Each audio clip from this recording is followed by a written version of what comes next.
සතුටින් පරිස්සමෙන් ඉන්නා නේද කට්ටියම. ඉතින් ඔයාලා මගේ channel එකට අලුත් කෙනෙක් නම් මගේ නම ඉසුරි.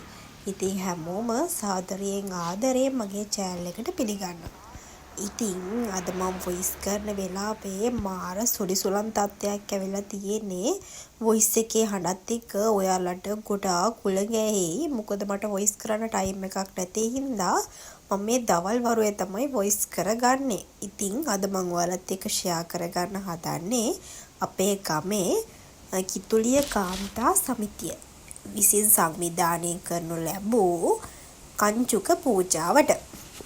ඉතින් ඒ කංචුක පූජාව උනේ කොහොමද? අපි රුවන්වැලි සෑය වෙනකන් කංචුකේ වඩම්මගෙන ගියේ කොහොමද? ඒ හැම දෙයක්ම මේ වීඩියෝ එක ඇතුලේ තියෙනවා. ඉතින් බලන්නකෝ අද දවස් අපි කොහොමද ගෙව්වේ කියලා.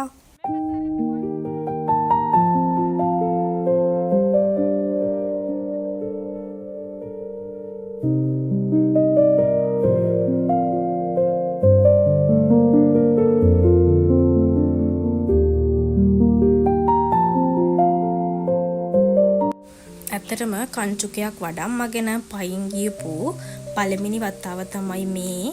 ඉතින් මම ගොඩාක් දුර පයින් ගියේ නෑ, ටික දුරයි පයින් ගියේ. ඊටු ටිකේ මම හසනීපුණාය බයික් වල දාගෙන ගියා. එහෙම තමයි කංචුකේ වඩම්මගෙන ගියේ. ඉතින් මේ වැඩේ උනේ කොහොමද කියලා කියන්නම්කෝ. ඇත්තටම අපේ ගමේ සමිතියකින් තමයි මේක සංවිධානය කරලා තිබ්බේ. ඒ සංවිධානයත් එක්ක තමයි ගමේ කට්ටිය එකතු වෙලා කංචුකය රුවන්වැලි මහසෑය වෙනකම් වඩම්මගෙන ගියේ. අපි උදේ ප්ලෑන් එක හදාගත්තා. අපිට සමිති වලින් දැනුවත් කරලා තිබ්බා ඒ සමිතියෙන් 6:00ට ගෙන 6ට පන්සලෙන් පිටත් වෙනවා. කොහොමත් 1:00 වෙද්දී බසවක්කුළුම ගාවට කංචුකේ වඩම්මගෙන යනවා කියලා. ඉතින් හරියටම අපි උදේම නැගිටලා මමයි අම්මයි උදේ කෑමෙකුත් හදාගෙන අත්තම්මලා ගෙදර ගාවට ආවා. හරියටම කංචුකේ වඩම්මගෙන කට්ටිය පන්සලේ ඉඳන් අත්තම්මලා ගෙවල් ගාවට 6:00 වෙද්දී ආවා. ඉතින් 6:00ට ගමන පටන් අරගෙන අපි කොහොමයි බසවක්කුළුම ගාවට යද්දී 1:00 විතර වුණා. අපිට කංචුක පූජාව තිබ්බේ 3 ගානකට. ඉතින් ඒ වෙනකන් අපිට කංචුකේ වඩම්මගෙන යන ටයිම් තිබ්බා. අපි කට්ටිය හිමින් කංචුකේ වඩම්මගෙන බසවක්කුළුමෙන් කට්ටිය පිරිසිදු වෙලා තමයි රුවන්වැලි සෑයට කංචුකේ පූජා කරන්න ගියේ. එක එක්කිනාය කැමැත්ත මත බසවක්කුළුමෙන් කට්ටිය නෑවා, සමහර අය නෑවේ නැහැ. ඒ ඉතින් එක එක්කිනාය කැමැත්තනේ. ඉතින් ඊට පස්සේ අපිට ඔය යන මග දන්සල් ගොඩාක් හම්බුණා. කට්ටිය කලින් සංවිධානය කරලා තියාගෙන අපි එනවයි කියලා දැනුවත් කරලා මෙහෙමයි මේ ටයිම් එකට අපි එනවයි කියලා අපිට ඉතින් දන්සල් ගොඩාක් යන මග හම්බ වුණා. ඉස්සෙල්ලම අපිට හම්බුනේ ඉඟුරු තේත් එක්ක කිඹුල බනිස් දන්සලක්. ඒක අපේ පවුලේ කට්ටියක් සංවිධානය කරලා තිබ්බේ. ඉතින් මතක් කරනවා තරංගය ඇතුළු පවුලේ හැමෝටම ගොඩාක් thank you. ගොඩාක් පිං. thank you නෙමෙයි, ඒක ලොකු පිනක්. අවුව නෙමේ වෙලාවේ. ඇත්තටම උදේ පිටත් වුණ ටයිම් එකට 8-9 වෙනකන් අවුව තිබ්බේ නෑ. 9න් පස්සේ මාර අවුවක් තිබ්බේ. හවස් යාමේ අවුව තිබ්බේ නැති වුණාට අපිට ටික දුරක් යද්දී මාර විදිහට අවුවක් තිබ්බා. ඊට පස්සේ අපිට හම්බුණා ඊළඟ දන්සල අපේ බිය දන්සල. ඒකත් අපේ කට්ටියක්, අපේ කුමාර ලොකු තාත්තා ඇතුළු පවුලේ කට්ටිය හැමෝටම ගොඩාක් පිං. ඉතින් බීම දන්සලටත් මම ගියා. බීම බෙදලා ඉවර වෙලා අපි කට්ටිය හිමින් යද්දී අපි කෑම කන්න මග නතර වුණා. කෑම කන්න මග නතර වුණා හරියටම උලුක්කුළුම වැව රවුම ගාවින් නතර වෙලා එතනින් අපි කෑම කාලා තමයි කංචුකේ වඩම්මගෙන ගියේ. එතන කෑම කද්දී පාගමනින් එන කට්ටියව දැකලා එක කියන්නේ මට යාගේ නම මතක නැහැ. එක්කෙනෙක් මේ එතනින් ඔක්කොටම අයිස් අරන් දුන්නා. කට්ටියටම එයා ගානේ හැමෝටම දන්සලක් විදිහටම අයිස් අරන් දුන්නා. ඇත්තට මේක ලොකු පිනක්. මොකද මේ තරම් අවුවක මේ පයින් කංචුකයක් වඩම්මනවා කියන එක ලේසි නැහැ. හැබැයි ඒක ලොකු පිනක්. ඉතින් අපිත් ගෙදරින් කෑම අරන් ගිහින් තිබ්බනේ. අපිත් දැන් කෑම කන්න තමයි හදන්නේ. අපි කට්ටිය වෙනම කෑම අරන් ගියා. ඔය අයිස්ක්‍රීම් කනවා දැන් කට්ටිය. දැන් තමයි අපි කෑම කෑවේ. කට්ටිය සමහර අය අත්තම්මලා මේ පාන් අරන් ගිහින් තිබ්බ සීනි සම්බල් එක්ක අපි නම් බත් එකක් අරන් ගියා. ඊට පස්සේ අපිට හම්බුණා ඔයිට කලින් අපිට හම්බුණා බීම දන්සලකුත් ඒ කට්ටිය අපේ ගමේ කට්ටියක් ඒ දන්සල දුන්නේ. නම් මතක නෑ මට හරියටම සුසිල් මාමලා වෙන්න ඕනේ දන්සල දුන්නේ. ඇත්තටම මේ කට්ටියත් ගොඩාක් පිං. ඉතින් ඊළඟට අපිට හම්බුණා කිරි කෝපිත් එක්ක සෑන්ඩ්විච් දන්සලක්. ඉතින් ඒකත් අපේ පවුලේ කට්ටියක් තමයි දුන්නේ. අපේ සජිය පුංචිලා ඇතුළු පවුලේ හැමෝටම ගොඩාක් පිං. ඉතින් ওই විදිහට අපි රුවන්වැලි සෑයට ලං වෙන්න අපේ විඩාව ගොඩාක් නිවිලා තිබ්බේ. මොකද අපිට මග දිගටම දන්සල් ගොඩාක් හම්බ වුණා. ඉතින් මෙතනින් පස්සේ අපිට තව එක දන්සලක් හම්බුණා.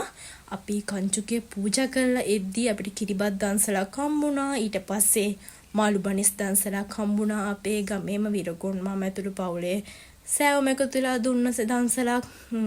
ඒකට අපේ කට්ටිය ගොඩාක් සම්බන්ධ වෙලා හිටියා. මට කට්ටියගේ නම් මතක නෑ. ඉතින් ඒ විදිහට තමයි ඒ දවස ගෙවුනේ. ඔය අපිට ඇත්තටම දැන් මේ වෙලාවට පාර රත් වෙලානේ. පාර ගොඩාක් රත් වෙලා තියෙන්නේ. අපිට වතුර පවුසරයකින් ප්‍රාදේශ සභාවෙන් ඇවිල්ලා ඇත්තටම පාර තෙත් කරලා දුන්නා වතුර දාලා. මොකද එන කට්ටියට මාර සැහැල්ලුවක් දැනෙනවා. අච්චර දුර ඉඳන් කංචුකයක් වඩම්මගෙන එද්දී අපිට වතුර බවුසරේ නම් ගොඩක් සාමාන්‍ය මගදී හම්බුනේ. ඒ වුණත් ඒක ලොකු පිනක්. එන කට්ටිය පාගමනින් සමහර අය පාවහන් නැතුව ආවා. සමහර අය පවන් දාගෙන ආවා. අසනීප තියෙන අය, කකුල් වල තුවාල නම් මනන් තියෙන අය. ඉතින් සපත්තු නැතුව ආපුවාට මාර අමාරුවක් දැවුණා. ඉතින් පොළව රත් වෙලානේ. ගොඩක් අවසරයිනේ. ඉතින් ඒ කට්ටියටත් ගොඩාක් පිං. කංචුකයක් වඩම්මාගෙන එද්දී මෙච්චර දේවල් සංවිධානය කරලා හැමෝටම සතුටක් ගෙන දෙන්න පුළුවන් තරමේ, සැනසීමක් ගෙන දෙන්න පුළුවන් තරමේ, විඩාව නිවා ගන්න පුළුවන් විදිහට හැමදේම සංවිධානය කරපු වල හැමෝටම ගොඩාක් පිං.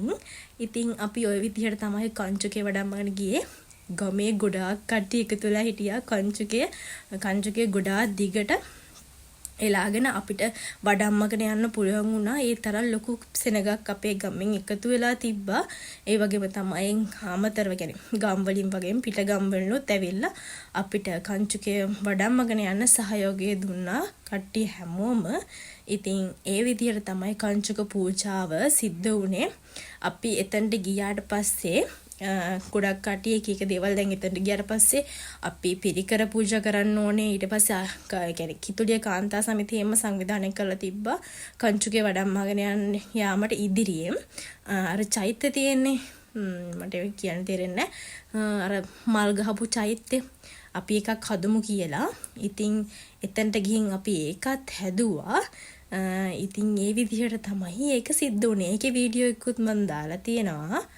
බලන්නකෝ අපේ කට්ටිය එකතු වෙලා කරපු ලොකු පින්කම. ඇත්තටම අපි මගක් දුර යද්දි බයික් වල ගියේ වනේ මායි නංගි. තව කට්ටිය බයික් වල ආවා. මං නංගි නම් මගින් එකතුනේ. එයා එක්සෑම් හින්දා ආවේ නෑ කංචුක පූජාවට මුලින්. එයා පස්සේ ආපු හින්දා අපි ආවත් එකතු කරගෙන දැන් කංචුක පූජාවට යන්න තමයි හදන්නේ. රුවන්වැලි සෑය අහස බැහි කළු වලින් බර වෙලා තිබ්බේ.